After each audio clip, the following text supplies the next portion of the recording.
What's up, y'all, and welcome to my channel. My name is Chanel Colette.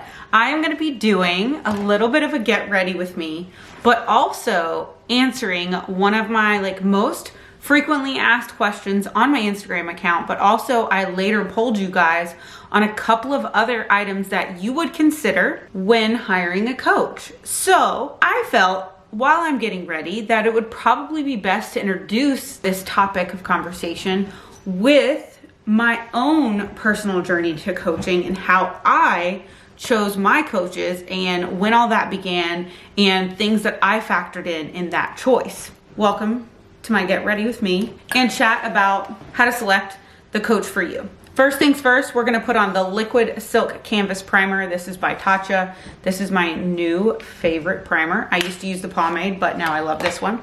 So I'm gonna be looking in here, looking in there. You guys gonna get side profile, chat. Louie, are you done making your bed? You done making your bed back there? Can we be done? You're making a lot of noise. Louis, lay down, take a nap. So Tatcha primer going on. So I started my journey as a client looking for coaching in 2015. So 2015, I had already been coaching myself for 3 years. I had already been competing for 3 years and I had done fairly well. I just couldn't quite nail getting lean enough and I needed some assistance. Crazy person that I am was like, well, I'm not gonna look for a bikini coach even though I was bikini. I'm gonna look for a bodybuilding coach. And I wanted to find somebody who was growing in their own coaching business and essentially literally diving into more education, diving into more training productivity and posting a lot more about how they train, because personally I've always trained more like, I guess, a bro, so to speak. I've always been very much so into bodybuilding and into that style of training. I didn't need any other style of training or want any other style of training. I wanted a bodybuilding coach. At that time in 2015, up and coming, I felt Matt Jansen or Team Innovate at the time was a great place for me to start. So I had already knew Matt Jansen personally. I'd already been following Team Innovate as well, but I knew Matt Jansen personally through his wife, Jordan. We both went to the University of Georgia, and so it just kind of felt like a very common denominator, and my heart just kind of kept going towards Team Innovate. Next thing, I have discovered that eye primer goes on first and eyeshadow goes on first before doing the rest of your makeup. So if you've ever watched a Get Ready With Me, you've seen me do this backwards, and everybody has taught me time and time and again, Chanel, do your eye makeup first. Eye primer from Urban Decay. It's always been my eye primer for years. I can't tell you if I've ever used another eye primer ever in the history of doing my makeup. I kind of don't know if eye primer is needed. Maybe just regular primer for your face is fine. Concealer could do just fine too. And drop a comment below if you do makeup and you think eye primer is pointless or if it's actually purposeful. Let a girl know. Team Innovate. Joined with Matt Jansen in 2014 or 15. I'll throw a picture of my starting physique. And at that time, I was in the Fitness America, Fitness Universe circuit. I also want to just get jacked and shredded. He was able to accomplish that for me. It definitely took us a good amount of time working together prior to me actually doing a prep with him. I think I worked with him for either 6 to 9 months prior to even doing a prep, because he had pretty much told me for the past 3 years, you've been dieting, so we've got to undo some of your bad habits. So he was kind of starting to teach me that part of the process. All right, so this was prior to reverse dieting even being a part of the nomenclature in the conversation. So Matt was already kind of teaching me that, but that's not what we called it. He was just like, hey, eat like an athlete, eat like a person who can grow muscle. And now we call this reverse dieting. So bringing up my calories for multiple seasons on end already, spending a good quality of time with him before we started a prep. He also had to instill some much better habits in me and also just give me a little bit of a backbone. Tough love is what he provided for me in those first 6 to 9 months, because I had never tracked macros before. I had always worked with a meal plan. I had never forced myself to eat more. I had always eaten just kind of as I desired, or like according to the meal plan that I needed, and I would take out or put back things if I was more hungry or not hungry. I didn't have a really systematic approach to my eating as he instilled in me. I, at the time, was doing nutrition consulting still, but it was more based on, here is like a good list of foods to go based on. Here is, you know, my portion suggestions to my clients. But I wasn't really doing a whole lot of quote macro guidance. And so he definitely taught me some macro guidance. He definitely worked with me through macro tracking. That was something that was very new to me in 2015. Then once we moved into prep, he definitely worked me through a quote meal plan. Price point for him when I first got started was very comparable to what I would say the average of the industry is now. Matt is obviously an Olympian coach, so his price point is much higher now. I don't know what it is now, but I know towards the end of my coaching relationship with him in 2017, it had already doubled from what I had started on him with, if that makes sense. So price point obviously was a huge factor for me towards the end, because I was like, wow, I'm paying a lot of money and my overall body is not really responding any longer to these coaching protocols, and I need to take a break from the stage much longer. If you guys have followed me for a long period of time, you guys know in 2017, my body was just like kaput. I was basically redlined on all my hormones. I wasn't recovering well. And personally, I felt that I just needed a more functional approach. So in 2017, I did discontinue my relationship with Matt, but not on necessarily bad terms or anything like that. It was just terms that I needed a different approach in terms of functional work for my body. Price was a huge factor for me towards the end, because I was paying a significant amount, but I wasn't necessarily getting the coaching that I needed and that my body needed. But Matt and I always vibed on training productivity and training program design and making sure that my training was my priority, if that makes sense. Like, I didn't really think that like quote diet talk or macro talk needed to be the topic of all of my check-ins and conversations. I wanted my training progress. I wanted him to look at training footage.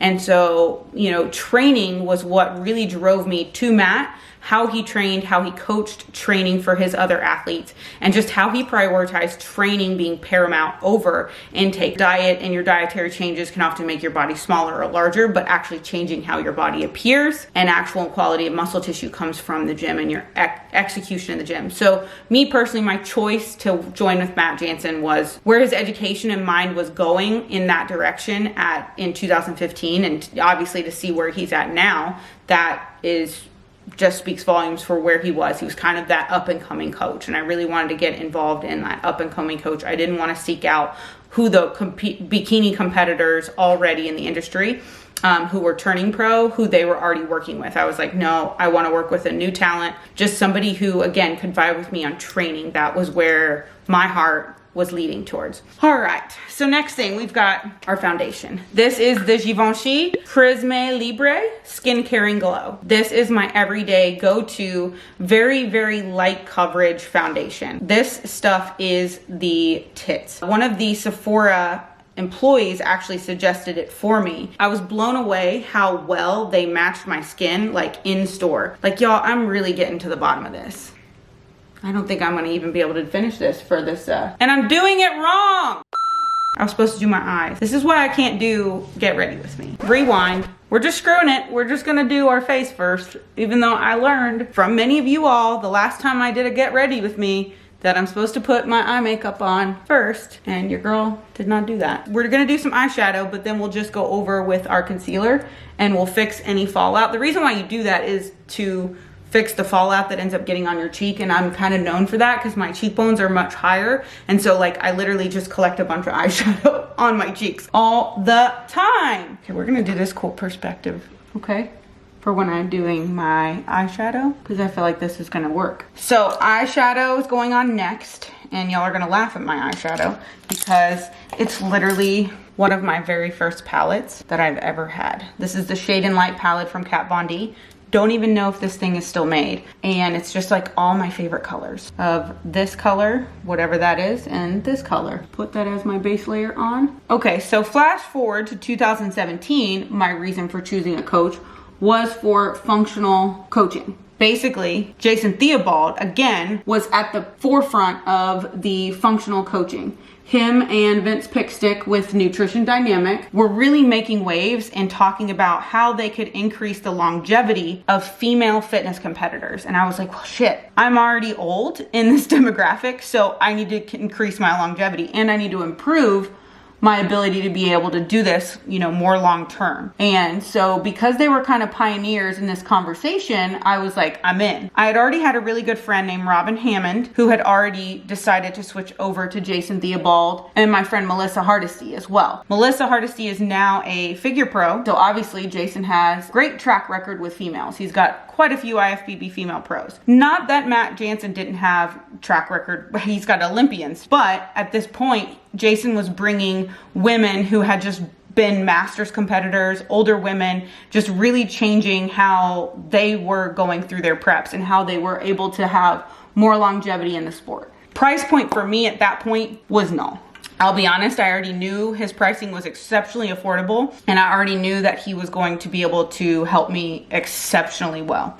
He convinced me to not prep for a long frame of time and just to get everything that I needed to back out of redline, back into a more optimal place. In terms of optimization, he brought my body to a place where I never thought was possible. I never thought I could compete, still maintain my cycle. I never thought I could even get leaner than I had got with Matt Jansen. I never thought I could even grow more muscle tissue at the rate that I ended up growing, being more optimal and healthier. Can't speak enough on both coaches that I had, but I can't say enough on how I'm so proud of myself for selecting the right coaches at the right time for myself and for my body and for my physique's abilities as well, and for capitalizing on my true potential as an athlete and true potential as a physique athlete. Obviously, I did decide to retire as of last year because I had just been doing it for a long period of time, and getting a pro card for me was no longer going to be a necessity for me to operate and run my business and grow my business, and focusing more so on myself as the athlete seemed very egocentric at this point for where I wanted the goals in my own personal coaching business to go. So we're gonna finish out the eye with just a little bit darker of a color. I go in with this color here, outer corner. So we're just giving a little bit more dimension, giving a line here, so kind of tailing it out. This is also kind of like an orangish red, which I really, really like recently on me. I don't know why, but I've just been kind of like loving the like more burnt red coloring. I have no idea if this is gonna be great footage or not. Maybe. Interesting camera angle. I guess if I was like a professional makeup vlogger, I would have like the dual camera perspective. Girl, who the hell's got time to edit that? Because definitely the makeup artists at this point do not. They have editors for them, and this is just a one-woman show right here. All right, I told you guys we're gonna correct my issue that I had, which was putting on my eyeshadow too soon. A little bit of the brow bone with a little bit lighter color. Worst vlog in the history of vlogs, but hopefully y'all like the content that I'm sharing with, because I just didn't want to do a sit down. I don't know, I haven't done a sit down vlog like where I just sit down the whole time and do nothing other than that with my hands in a long time. I wanted a quick look, and we're almost done here. So we've got the 310 Pro Filt'r Fenty concealer. We're gonna correct this whole situation here by going